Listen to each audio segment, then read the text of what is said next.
Hello and welcome to the Beatport podcast. My name's High Class Filter, and for the next hour, I'll be your guide to the best in new bass music. My guest on today's show is radio host, DJ and label boss Jamz Supernova. Through her radio show on BBC Radio 1 Extra and her Future Bounce club night and label, Jamz champions a wide range of sounds and constantly has her ear to the ground for upcoming talent. I sat down with Jamz and spoke about why radio is still so important to the music industry, her tips for young people wanting to get their start in music, and what we can expect from Future Bounce in 2019. Before we get into the interview, I'm starting you off with Snow's remix of Ted Jasper, One Day, taken from the latest release on Jamz's label. Beatport Podcast.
So listen to the Beatport podcast with me, High Class Filter, and right now I'm joined by Jamz Supernova. How's it going? Yeah, all good, thank you. Thank you for having me. So how's 2019 been for you so far?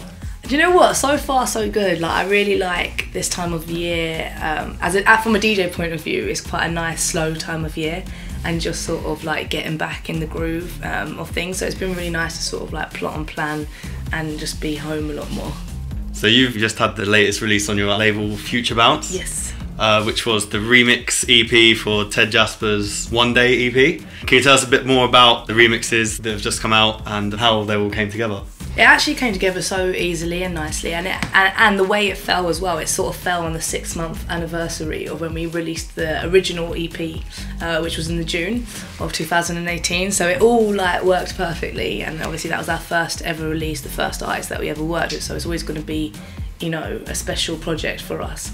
So with the remixes, I always kind of wanted to bridge the worlds between what I do on the radio, which is quite a lot more down tempo and alternative sounding, sometimes, you know, straight up R&B, with the stuff that I play in the club. So that was kind of what my aim was to always do with remix packages for the EPs that I'll be putting out on the label.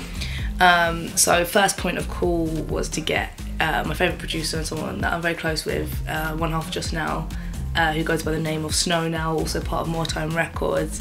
Literally half of my set is filled with his music, and it's very annoying if I am playing a set on the same lineup as him because I have to take it all out.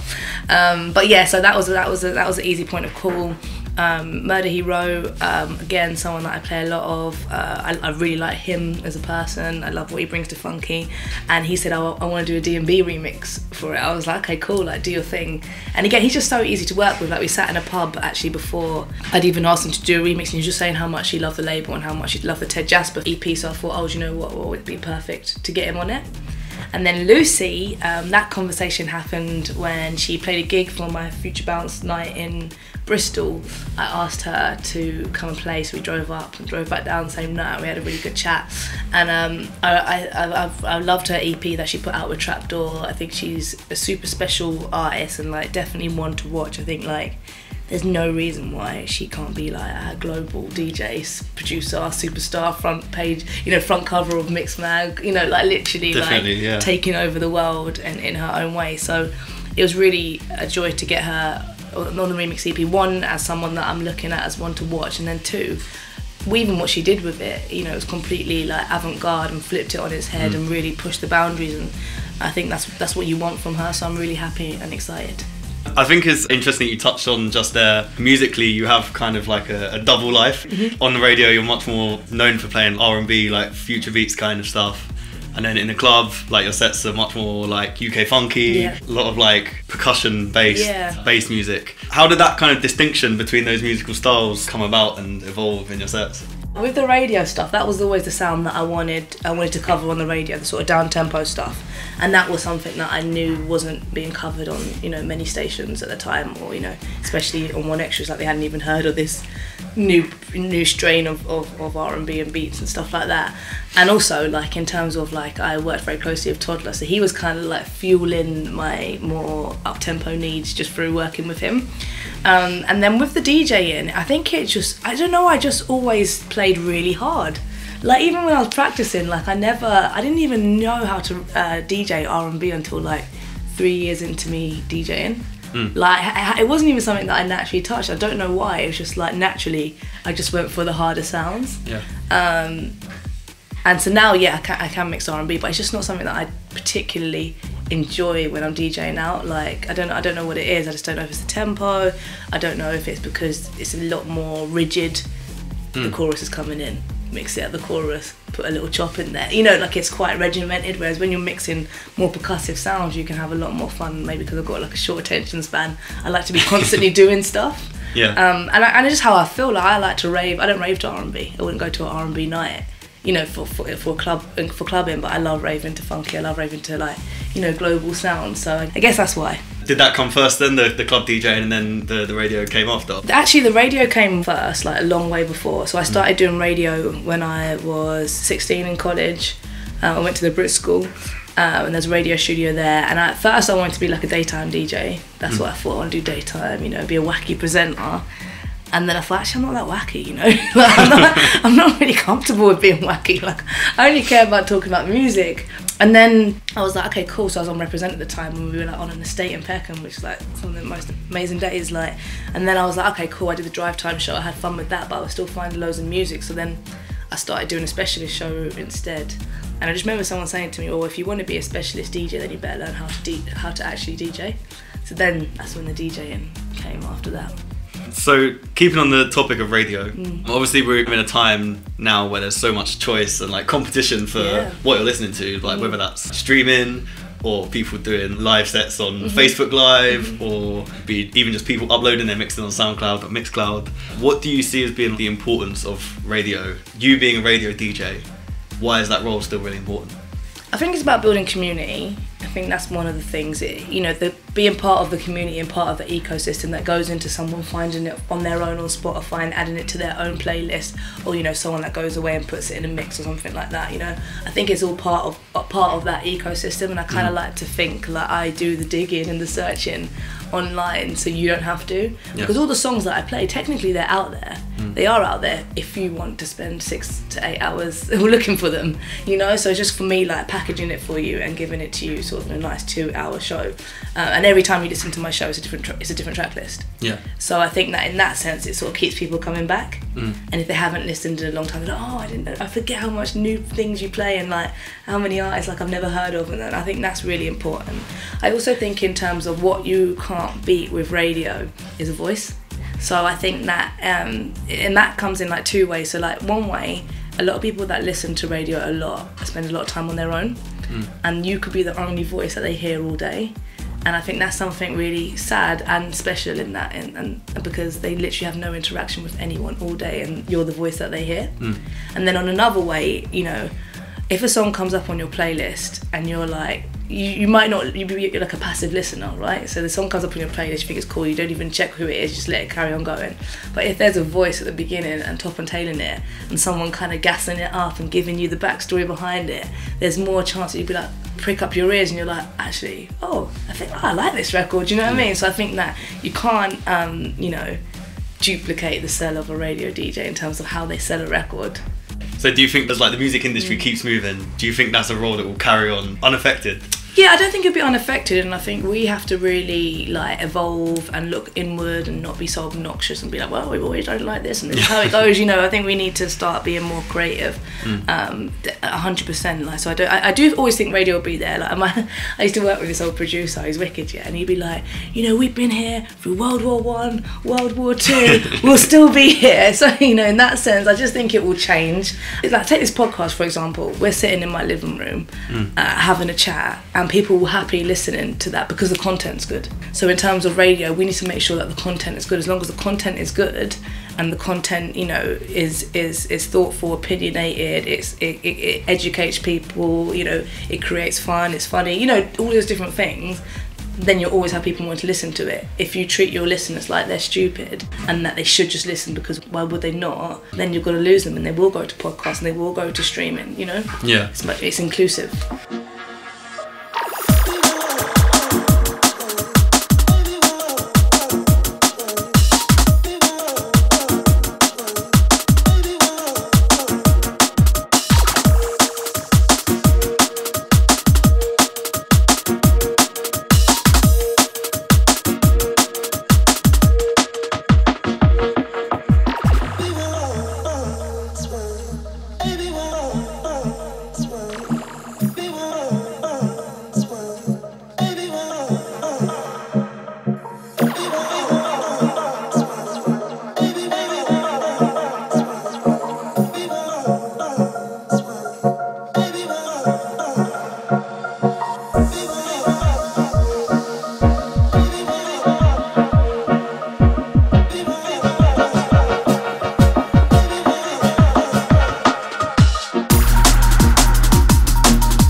So you also run a feature on your radio show called DIY Generation, where you showcase young people working not just in music, but across all like creative industries.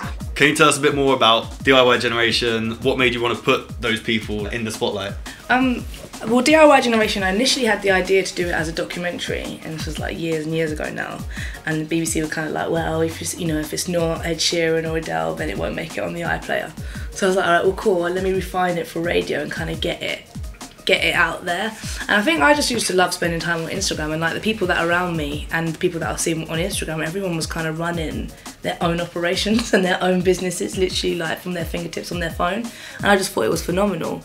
And I thought that, you know, in terms of like showcasing, like it's all good having artists on and things like that, but there's this whole other layer of young people doing amazing things. And one of the other reasons it was like, you know, showcasing women as business women, showcasing people of colour as, you know, entrepreneurial, which is what we weren't getting looking at sort of mainstream media. So that was kind of like my main sort of ethos is, and it's just been so easy to do. Like it's been going 3 years now, never ending stream of guests. And also I think as well, like the reason why I wanted the people that weren't particularly like in front of the camera or in front of the spotlight is because people listening to the radio are normal people. So you want someone that they can hear and be like, oh, that sounds like me, you know, and then they just had a sick idea and then they just did it, but they sound like the people listening, rather than someone so aspirational that they can't quite reach it, you know, someone's like, yeah, you know, I just sort of fell into it was amazing, you know, and like you know, you need to have like normal people to inspire other normal people. Yeah, definitely. I think a lot of people that you see on like social media are like influencers, that kind of thing. Their life can seem like so far removed from people's everyday lives. Are there any bits of advice or interviews you've done with DIY Generation that really like stick out in your mind, that if someone's listening now but maybe they haven't heard DIY Generation, that you might be able to pass on? Yeah, so all on the One Extra website, there's like, if you could type in my name, we have a whole tab called DIY Generation, and then they've got pretty much most of our past interviews up there, and they live online forever, and some of them are the longer versions that have gone out on air. I really like the one with a writer called Tommy Adeyemi. She's like an author, and she wrote this sick book called The Children of Blood and Bone, which is like a Nigerian Harry Potter. And it's been like, the rights to it have been bought by Fox, it's going to become a trilogy. And she just came on and she was just like, I mean, she was incredible anyway, but the fact that she was so open and real about the fact that she spent like, you know, the majority of her life writing a book, and that first book got rejected. And that was what propelled her to write another book, you know, after feeling sad and down, and, you know, write the second book, and that was the second book that basically changed her life. So I think in terms of like being able to deal with rejection, because that's a real story. Like, her story wouldn't have been as exciting as, you know, she said people even miss that bit out, like 23-year-old author gets a book deal. No one talks about the fact that, you know, the first book that she ever wrote, poured her life into, was the one that got rejected. No one ever writes about that part, so I thought that was really cool. There's another girl who's like a poet, a dancer, an actress, does it all, called Debris Stevenson. You might see, if you go see the Heatwave, she's always dancing for them. She had really bad dyslexia, and grime kind of like saved her, and she just had a show on at the Royal Court, sort of based around Dizzy Rascal's Boy in the Corner album and things like that. But she had like really great advice about how to like split your time, and not just split your time in terms of productivity, but also in terms of happiness. And the most recent one with Harry Parslow, who runs Tour Life. At 17 years old, he got to be part of Exhibit's tour team, because he just went and hung out outside the show, managed to meet him when he was 14 years old, and then when he got to 17 he took out a student loan and then flew to LA and hit up everyone he could to try and get in with Exhibit, and then before you know it, was part of his team. Amazing. Yeah. If there's someone listening who wanted to get into radio or get into DJing, what would you say is the best way of kind of getting into it? If you don't have any contacts in music, you don't work in music, I feel like the music industry can seem quite hard to get into. I think a good way in would be to look at the schemes schemes that are offered. I think that's a really good way to try and get a sort of foot in the door. So, you know, Sony do an internship every year. Most of the big labels will do an internship every year that you can apply for. BBC do internships. Then you've also got places like Represent that obviously do training and courses and things like that. And I'd look locally first. I would look like in your local area, who are the people and what are the places that you can tap up to try and get experience, because a lot of people kind of wanna be on radio but they don't listen to radio, or they've never been in a radio studio. So where can you get the experience to be in a radio studio, even if it's in your local station that's probably dry and full of old people, but it's still hands-on experience that you could be getting, do you know what I mean? And even in terms of like, if you want to get into the music industry, let's say you want to run your own label, okay, cool, start talking to the local artists around you and build your own scene and build your own people around you. I think that's really important, and a lot of people kind of want to jump past that step. And then I would just be like, you know, be active online, you know, showcase what you're doing, share what you're doing. If you're into radio, write about radio, tweet about radio, you know. people will start to see it and start to be like, oh, this person's really into radio, they always tweet my show, or you know, whatever, you know, you start to build rapport with people. Then once you've got that little buzz going and you've got something to offer, because that's what it comes down to as well, it's like it's a two-way street. Do you know what I mean? So if people want to, you know, employ you to do an internship, they kind of want to know what you're going to be bringing. Are you going to be bringing them a list of new artists every week? Are you going to be bringing them, you know, access to a scene that they don't have access to? Like it's definitely kind of like a bit of bartering and showing that you have something to bring.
So moving on to your future bounce parties. The home of your parties in London was previously Birthdays in Dalston, which is yet another London club that we've lost in the last year. So like often I feel like in London, and as I understand it, it's the case in quite a lot of other places as well, like in New York and like Sydney as well. I think Sydney's going through some stuff. It can feel like really kind of hopeless to see where things are going when all these clubs are closing. Are there any club nights or collectives that are really making you think, yeah, there's still a lot of hope left for the London scene? Yeah, because I'm not gonna lie, I became really like disinterested in London. Like over the last year, I think I did one London club night and 2 live shows last year, and that was it. But I just became really kind of like bogged down, depressed at London. Not just like the clubs and the clubs going and it becoming harder, but obviously less people going out. Not, you know, less people appreciative of new sounds. Can you play Drake? No, I can't play Drake. You know, like so I think it just started to really get kind of wary. And every time I went outside of the city and went to other places, it's just like so much more fun. Like we did a night in Bristol last year. It's just fun. People turn up, people dance. People don't request. Like it's not a thing. They just want to hear what the DJ's playing. So I think that the night I went to actually, and I was sober because I've not been drinking. I went to the More Time party. More Time's a really cool label run by Ahad and Snow, who I mentioned before on the remix EP. So they got a really cool label, every release is sick, and they've been throwing this party down at Riot Wax in Peckham underneath Bussy Building. Love Riot Wax anyway because it's super cute and I always wanted to do a night there. And I love it, like by day it's a vinyl shop, by night it's a club, and it's so cute and cozy in there. And everyone that was there for the music and was there for the vibe, and I just thought, you know what this is like, and I was sober and I had the best time.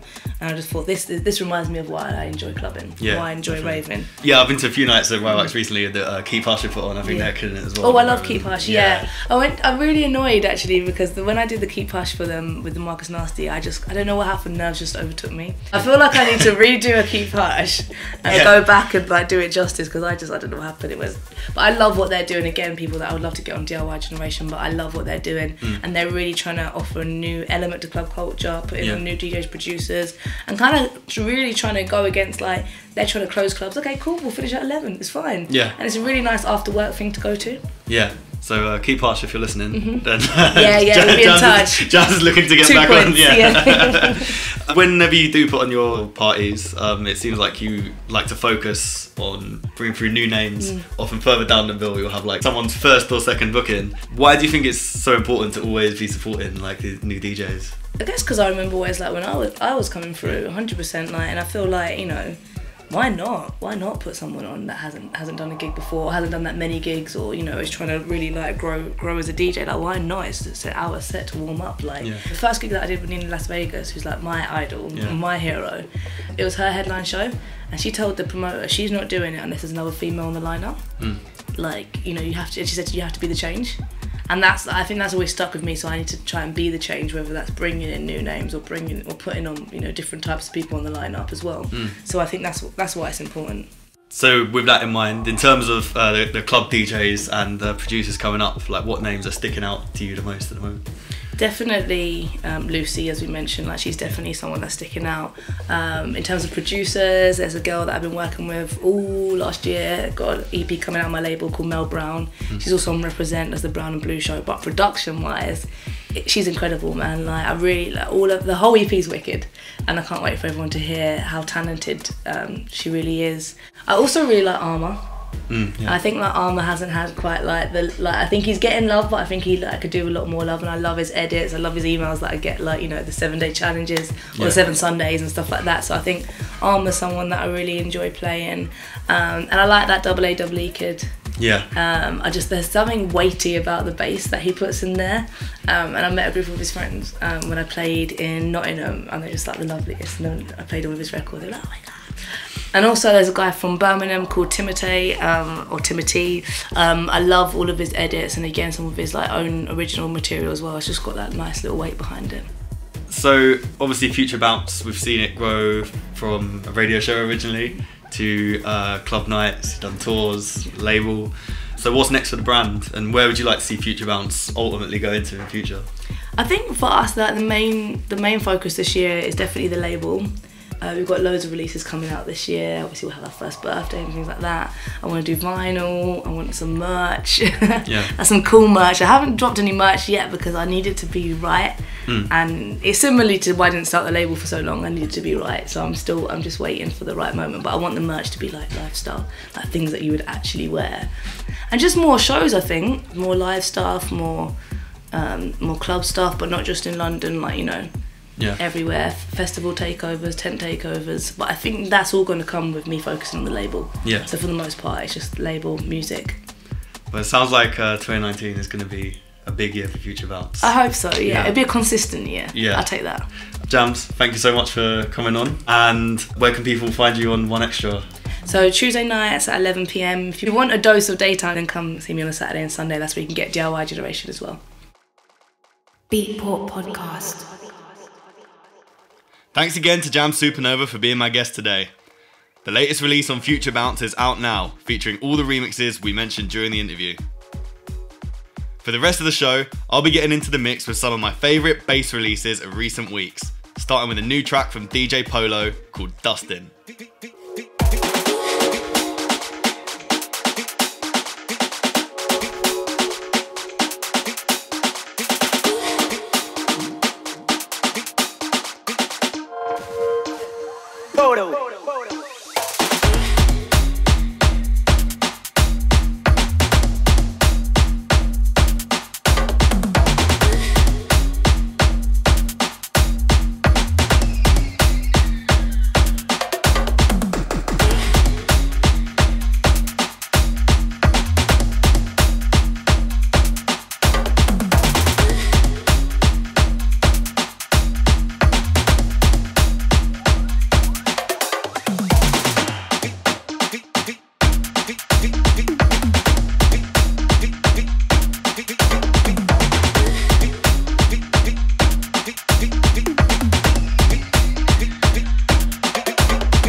germ. Google man better than them.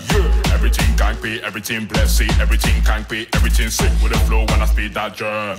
Google man better than them. Everything can be, everything blessed. See, everything can be, everything blessed. Jump it dance up when I come through. Fully grown man, yeah, no be small youth. African black hair with a gap too. I make you straight up, don't get rude. Nah, don't come around like that. We think they chat, I don't take back chat. Chat back, head the thing go. Shoot cop, not all of them back drive. Sick with the flow when I speed that germ. Google man better than them. Everything can be, everything blessed. See, everything can be, everything sick with the flow when I speed that germ. Google man better than them. Everything can be, everything blessed. See, everything can be, everything blessed. Bad when they call out money, tell all of them say your father. You don't know left you stay. Now your papa drive Okada. Stress no take off, everything blessed. Make music, smoke weed and have sex. New foundation for the next gen. Don't free play, yeah, if we dey friend. Nah me, I'm a 9 Jaja. Nah me, pigeon rap. Nah me, mash up the dance up. Nah me, sabi right now if you don't know. No lele a day pronto. This one a rockers collabo. Google gang, you know the logo. Sick with the flow when I speak that germ. Google man better than them. Everything can be, everything blessed. See, everything can be, everything sick with the flow when I speak that germ. Google man better than them.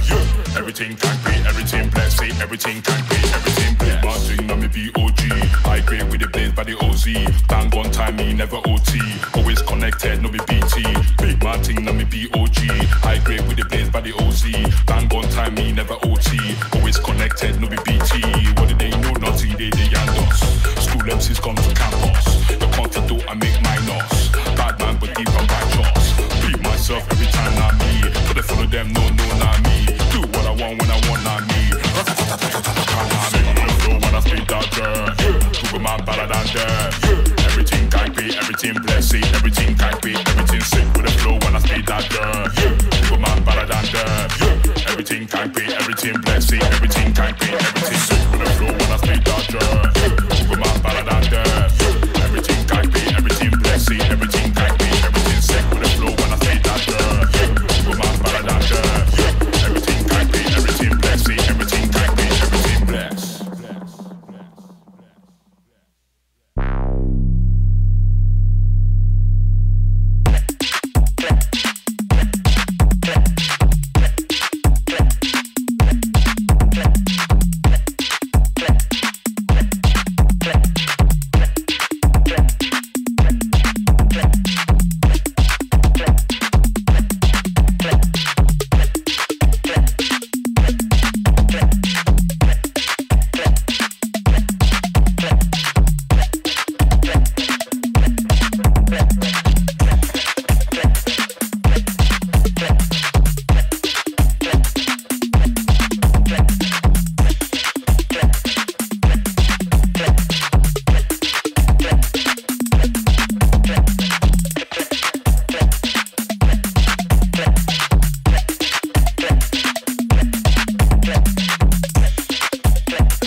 This is a track called Crate Digger from Alien Rave, and it's the latest release to drop on 83.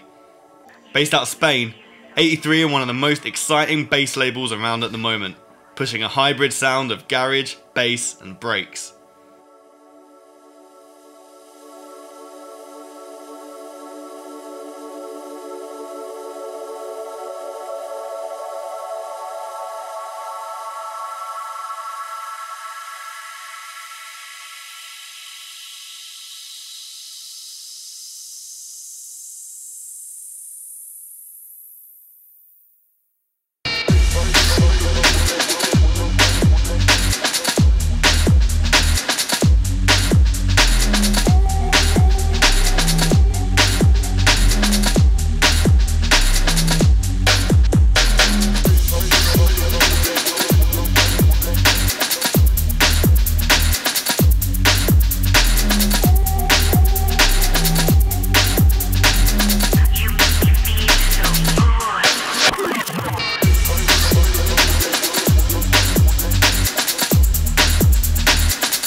gangsters.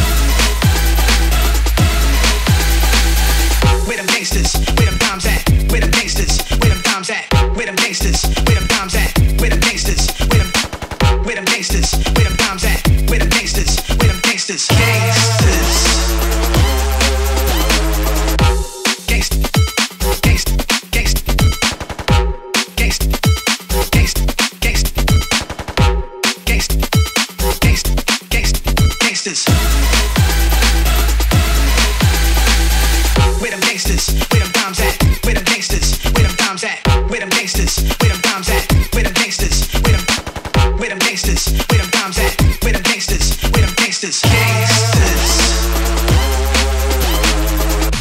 gangsters. Where them dimes at? Where them gangsters? Where them dimes at? Where them gangsters? Where them dimes at? Where them gangsters? Where them dimes at? Where them gangsters? Where them dimes at? Where them gangsters? Where them dimes at? Where them gangsters? Where them dimes at? Where them gangsters? Where them dimes at? Where them gangsters? Where them dimes at? Where them gangsters? Where them dimes at? Where them gangsters? Where them dimes at? Where them gangsters? Gangsters, gangsters, gangsters, gangsters, gangsters, gangsters.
This track is taken from the latest release on 140, who consistently drop EP after EP of killer bass music.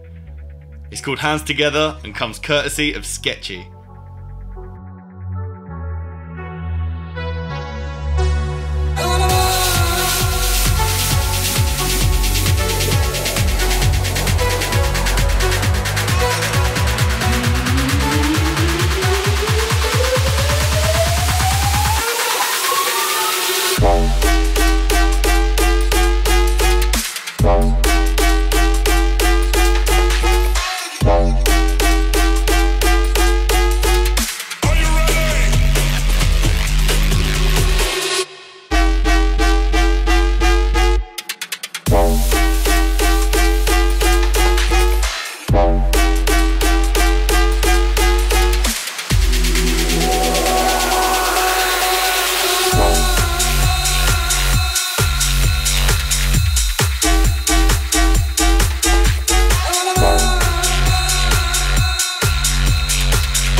That's it for today's podcast.